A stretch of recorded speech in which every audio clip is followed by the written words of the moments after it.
السيدة الأولى لورا بوش بعد عودتها من الشرق الأوسط. Mrs. Bush, thank you very much for your time. Thank you so much. And we're going to talk about your return from the Middle East. That's right. You have visited Israel, Saudi Arabia, and Egypt. You have seen many programs there. Putting politics aside, do you see the potential for people to get together, especially between Israel and the Arab nations? Well, I really hope so.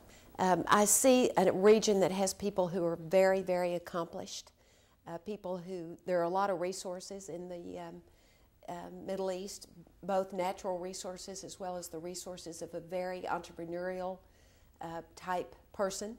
And so I think the Middle East could have huge thriving economies.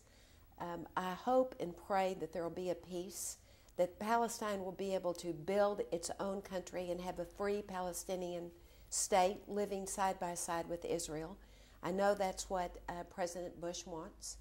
And I think it'd be very, very important for the whole Middle East if that could happen.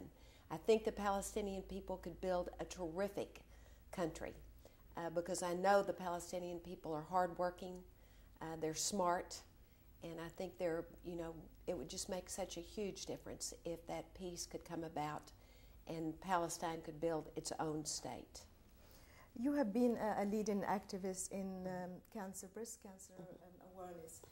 The program in Saudi Arabia in particular seems to be very successful. Yeah. How did you manage to raise a very sensitive issue in a conservative society? Well, I really was encouraged by what had already happened in the United States because even though people in the Middle East may not really believe it, we're basically a conservative society as well. And about 25 years ago, women would never mention breast cancer. And if you did get a diagnosis, you were embarrassed and didn't talk about it.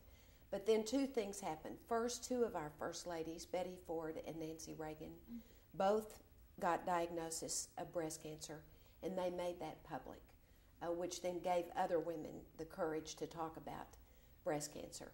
And then the Komen Foundation for the Cure was founded by Nancy Brinker, founded for her sister, Susan, who had died of breast cancer.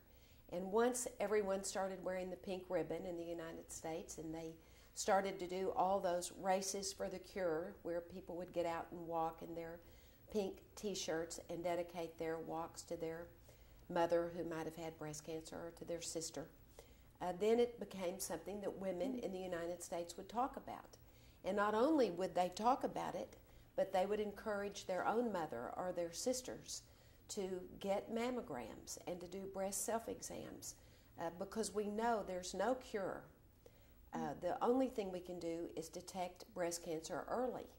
And then there are very successful treatments for breast cancer if you detect it early. We do know that in the Middle East, Arab women are